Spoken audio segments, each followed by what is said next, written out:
Hello दोस्तों, JS कहानी संग्रह में आपका स्वागत है। इस कहानी का शीर्षक है घर के बुजुर्ग चौकीदार नहीं होते। आज धनतेरस का दिन था। सुबह से ही पूरे घर में चहल पहल चालू हो गई थी। शीला जी और उनकी बहू रुचि किचन में मिठाइयाँ और नमकीन बनाने में जुटे हुए थे, गुजिया बनाते हुए। शीला जी की बहू बोली, मम्मी जी शाम को बाजार में बहुत भीड़ हो जाएगी, तो हम सोच रहे हैं कि दोपहर में ही जाकर धनतेरस की खरीदारी कर लें। मैं बच्चों को घर पर ही छोड़ जाऊंगी, तो आप उनको खाना खिला दीजिएगा। और अगर हमें थोड़ा देर हो जाए तो घर पर डली हुई लाइट अभी चालू कर दीजिएगा। बहू, हम लोग भी तुम्हारे साथ चलते हैं। नया शहर है तो जरा यहाँ पर भी दिवाली की रौनक तो देखें। सास बहू की बात सुनकर बाहर चेयर पर बैठे शीला जी के पति ने उत्साहपूर्वक कहा। बेटे बहू के बहुत जोर देने पर इस बार शीला जी और उनके पति ने पहली बार अपने बेटे बहू के नए घर में दूसरे शहर आकर दिवाली मनाने का निर्णय लिया था। कैसी बातें कर रहे हो पापा, दिवाली का समय है, नया घर है, घर बंद करके जाना सही नहीं लगता। और वैसे भी भीड़ भाड़ में आप और मम्मी बहुत परेशान हो जाओगे। आप दोनों घर पर ही रुककर यहाँ का ख्याल रखिए, हम जल्दी आ जाएंगे।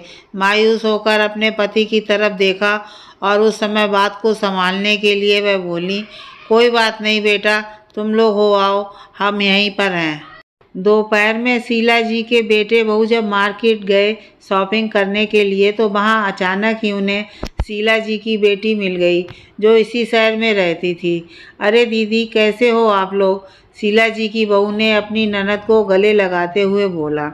अरे बहू, तुम्हारे सास ससुर नहीं आए धनतेरस की खरीदारी करने के लिए तुम लोगों के साथ? शीला जी की समधन, जो उनकी बेटी के साथ बाजार आई थी, वह शीला जी की बहू रुचि से बोली, आंटी जी, घर पर किसी का रुकना जरूरी था, खाली घर छोड़कर नहीं आ सकते थे, इसलिए मम्मी जी पापा जी घर पर ही रुक गए।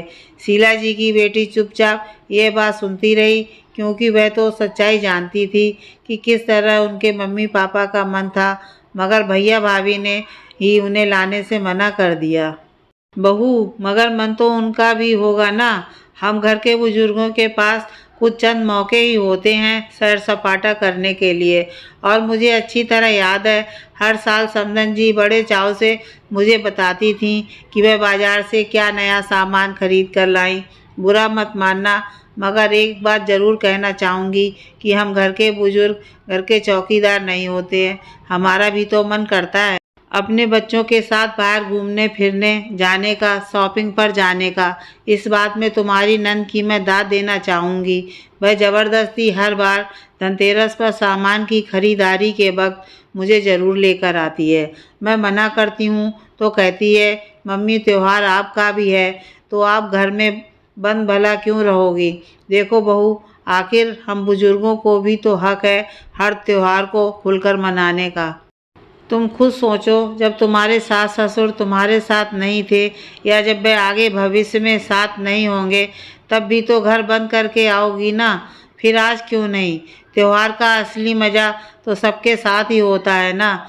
शीला जी की समधन, जो बहुत ही सुलझे हुए विचारों की महिला थी, उन्होंने रुचि से कहा।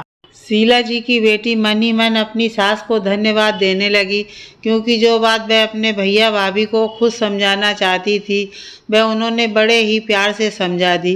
हाँ आंटी जी, शायद आपने सही कहा, हमने मम्मी पापा को त्यौहार के समय घर की रखवाली करने के लिए छोड़कर बहुत बड़ी गलती करी।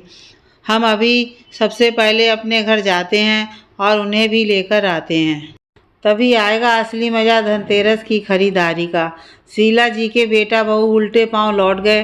शीला जी अपने बेटे बहू को अचानक घर वापस आया देख हैरान रह गईं। अपनी गलती की माफ़ी मांगकर दोनों ने शीला जी और उनके पति को साथ चलने के लिए राज़ी कर लिया, मगर शीला जी को समझ नहीं आ रहा था कि आखिर यह जादू कैसे हुआ। फिर उस धनतेरस वाले दिन उन चारों ने मिलकर ढेर सारी शॉपिंग करी और खुशी खुशी घर वापस आ गए। अक्सर परिवारों में ये देखा गया है कि घर के बुजुर्गों को ज़्यादातर घर पर ही छोड़ दिया जाता है, यह कहकर कि आप भला बाहर जाकर क्या करेंगे, आप घर पर ही रहकर घर का और बच्चों का ख्याल रखिए। हम ये भूल जाते हैं कि शायद उनका भी मन हो सकता है अपने बच्चों के साथ बाहर जाकर एंजॉय करने का। बुजुर्ग घर के चौकीदार नहीं है, बल्कि वह भी परिवार का सदस्य है। इसलिए त्योहारों के इस मौसम में हमें उनके मन का भी पूरा ख्याल रखना चाहिए। सिर्फ उन्हें घर की रखवाली करने के लिए नहीं छोड़ना चाहिए।